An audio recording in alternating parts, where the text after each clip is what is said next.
Hey guys, it is Coach Brittany here, and I'm going to go ahead and kick off our series talking about wearables or smartwatches because, as I mentioned before, I think that they are useful for some things and I think that they are a total dud for others.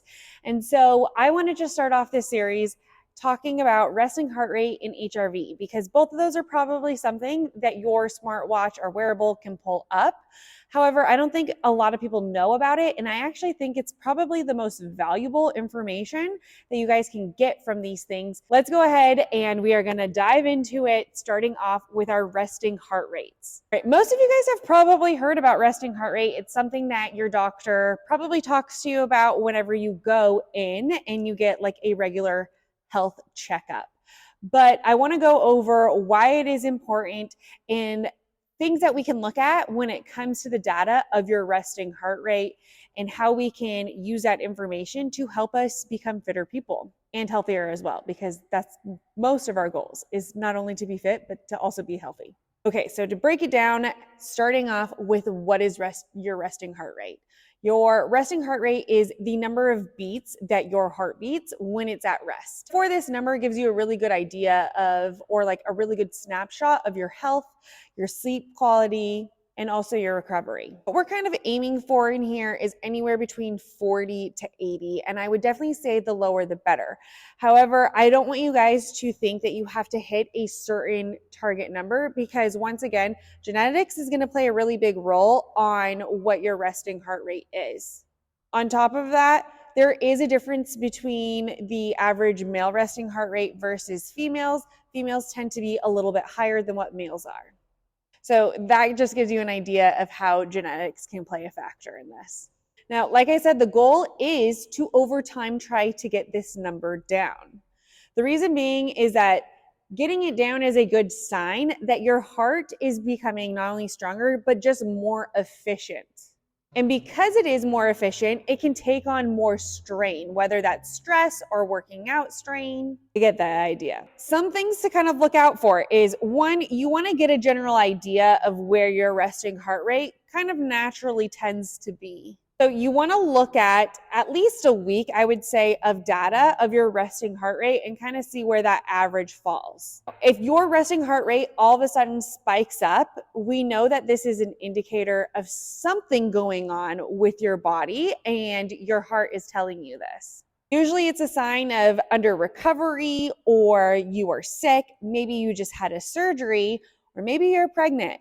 It could also mean that you are undergoing a lot of stress or maybe a lot of anxiety in your life at the time. Other things that can affect your resting heart rate is your sleep, dehydration, drinking a lot of caffeine, drinking a lot of alcohol. These will all change that number. If you have a really stressful day, or if you have a lot of alcohol the day before, watch and see what happens to your resting heart rate the following day or days. Or totally go the opposite direction. Maybe do like a sober month and see what that does to your resting heart rate.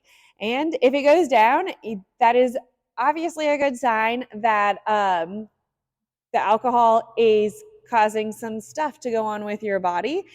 And longevity wise, it's probably not a good thing. What are some ways that we can improve this number? Because this number is definitely something that is very important. It's something that your doctor looks at when you go for those health checkups. The number one thing that you can do is work out. Working out is the number one thing that improves your resting heart rate. So if you're already here at the gym, congratulations, you are doing the best thing that you can possibly do for your heart. As I mentioned earlier, those things that impact it are the things that we want to focus on secondary. So things like your sleep, making sure that you get enough water, making sure that you're not drinking caffeine too late and it's affecting your sleep. So that one is like a double whammy right there. Making sure that we keep the alcohol consumption down. And then same thing with drugs. I should probably put that in there too, drug consumption as well. And don't forget, nutrition is also going to play a role on your body's recovery as well. So the takeaway for you is to watch this number for the next week or 2 weeks. kind of figure out what your average is. And then from here on out, check it every day. If you wake up one morning and it's really high, you know that either you are going through a really stressful time and you probably need to do some things to bring down that stress, or you're under recovered maybe from overtraining. Like, I know I just said that working out can improve it, but if you work out too much, too hard, it can also break down your body too much. And you'll see that number change in your resting heart rate. And if you aren't working out yet, I'm going to put a shameless little plug in here. Hit us up. Come work out with us. Do the number one thing that you can do to help improve your resting heart rate. The second thing is your HRV, our heart rate variability. Now, your heart rate variability is the variability between your heartbeats. So your heart doesn't actually beat at a perfect 1, 2, 3 cadence. There is a slight millisecond difference between those heartbeats. It's actually a good thing. It means that your heart is capable of reacting to different situations. This number can actually tell you or give you a faster snapshot of how things the prior day are affecting you versus your resting heart rate. Your resting heart rate is a little bit longer period of time. This is going to give you that quick snapshot of the day before. For this, the higher the number, the better. So resting heart rate, we want that down low. Heart rate variability, we want this up high. A higher number means that you are in a good state of rest and digest. You are currently at a good level of fitness, but at the same time, we have good balance because you're at a good balance of recovery as well. This means that if you wake up one morning and all of a sudden your HRV has plummeted down, that your body is in a state of flight or fight. And that could be for a couple of reasons. It could be, once again, you had poor sleep that night before, you overtrained the night before or the day before, you're going through some sort of stress, or you're actually going through some sort of sickness or illness. Now, a little side note is that this number does change, or the average of it will change as you get older. So as you get older, that number is going to start getting a little bit lower and lower. Another thing that will also affect this is your hormone cycle. So for my ladies, when you're on your period, this number is going to look a little bit different than when you are not.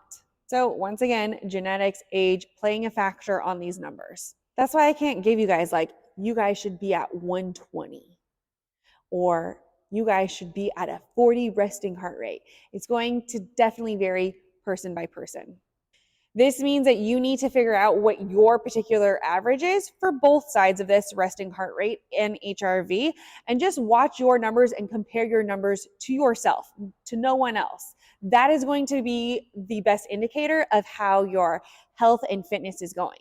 The main ways that I like to use these two numbers is I like to use my resting heart rate as a bigger snapshot of how my health and fitness is going. So if I do see that go up a little bit higher or a little bit lower, I know that this is something that has been accumulating over time and also probably isn't going to change or do a really big swing the other direction. So it's probably more of a lifestyle thing that I need to work on. If it's something like stress, I probably need to implement a breath work routine or some sort of yoga for a couple of days and see how my body responds to this. And then I like to use the heart rate variability to really take a look at what happened just that previous day to see how it affects me. So that is it for this resting heart rate and HRV talk. I really hope that this helps you out, gives you something to kind of look at. Once again, it's a lot of fun. Don't over stress about it though, okay?